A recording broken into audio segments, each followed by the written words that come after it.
Greetings YouTubers! Welcome again to my YouTube channel. In today's episode, I just want to share how to adjust your tracking force of your stylus needle. To adjust this one, you must know how to adjust the counterweight and also the anti-skating. So in this video, this is our topic for today. And now let's get started.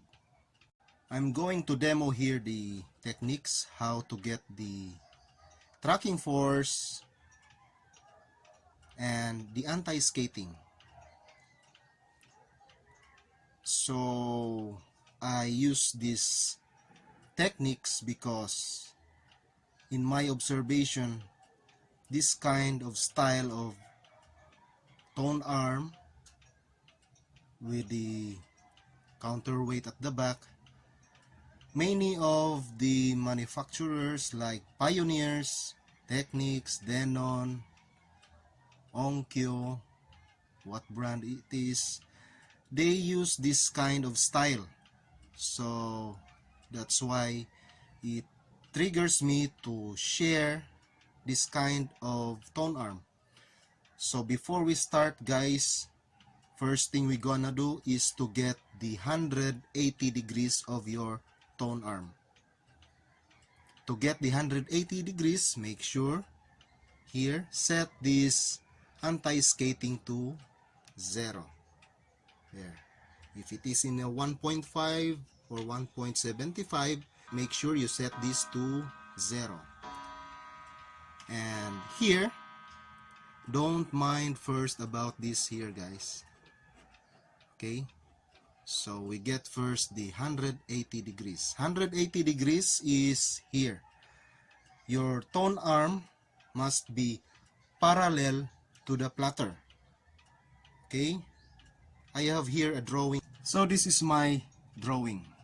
First thing we're gonna do is to get the 180 degrees parallel to the platter. So the tone arm, this one here is the head shell, counterweight, platter. The tone arm, this one here, this is the tone arm, must be parallel to the platter. So this is the platter. So you must sight the tone arm on the side and it must be parallel to the platter.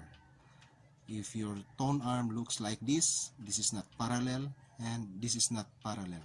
It must be parallel and then it is floating. Okay, so you need to adjust the counterweight here, and to adjust the counterweight here, do not mind first the dial, the numbers there. Just adjust the counterweight until you get your tone arm floating in 180 degrees parallel to the platter. So let's gonna adjust now the actual turntable. So this is now the tone arm, guys. I'm gonna release now the tone arm and I just set the anti-skating to 0. Okay, so here make sure your turntable is unplugged. As you can see here, guys, here, there, and be careful with the needle. Okay, as you can see, it is not 180 degrees. So the 180 degrees is looks like this there, and it is floating, guys. Okay, so we need to adjust the counterweight. So here I'm gonna adjust this one. Don't mind first about the number, guys. Okay, these numbers here, don't mind it first. Okay, just mind the counterweight, this one here at the back. Some turntables, the counterweight is on the front and the numbers is at the back. So just take note of that. But here, the numbers, here the dial, this one, is on the front. If you move this dial, guys, you can actually move the dial without moving the counterweight. But if you move the counterweight, or I mean turn the counterweight, the dial will turn and move. There, see? So don't mind first the dial in getting the 180 degrees. So here I set this one to 0. This is the anti-skating. And be careful with your needle. So I'm gonna get the 180 degrees. I'm gonna turn this, okay, until the tone arm floats. As you can see, guys, this is not 180 degrees. So I'm gonna turn again until I get the 180 degrees.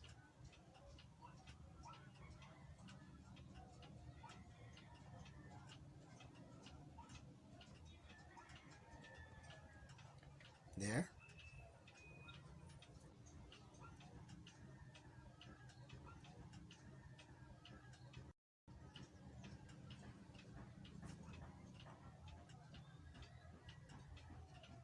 There.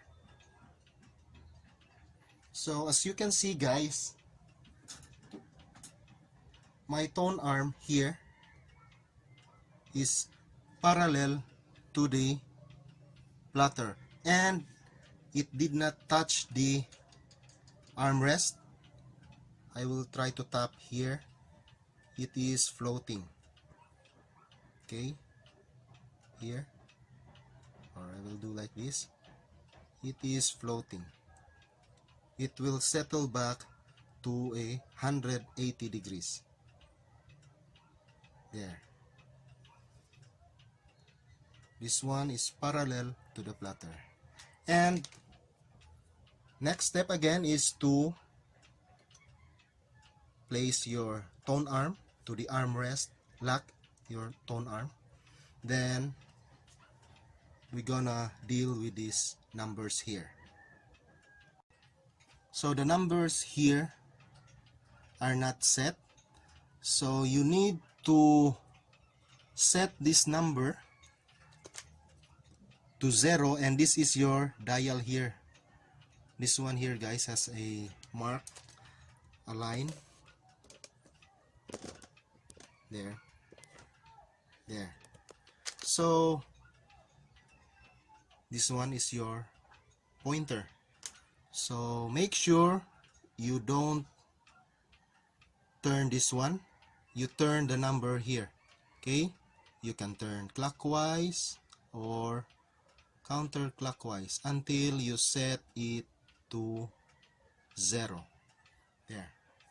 So it's already set to 0. Then next step again is to turn this counterweight. Turn the counterweight counterclockwise because to set your tracking force. And most of the needles, guys, it has an average tracking force starting 1.5 to 3 grams. That's the average tracking force. So for me, in my own experience, I track my needle up to 1.75. So here I'm gonna set this to 1.75 grams. So this is 0.5, this is 1 gram, 1.5 grams, 1.75 is here. So that's all. How to adjust your tracking force. And here I have a digital. Let's check the difference between the two. So here, guys, let's check here. So I have here my digital, and I set this one to 1.75 grams. So here, let's check if it has the difference. So here it has a difference 0.2 grams. So here it reads 1.73 grams. So the manual adjustment here is not really far from the digital. So after that, guys, set your anti-skating to 1.75. So here, I set it to 1.75. There's an arrow for the anti-skating here. So I set it to 1.75. So if you have a 1.5 grams, set your anti-skating to 1.5. If you have 2 grams, set your anti-skating to 2 grams. If you have a tracking force 3 grams, then set your anti-skating to 3 grams. That's how to adjust the anti-skating. So that's all, guys. Hope it helps. And if you like this video, please subscribe to my channel. And as always, thanks for watching.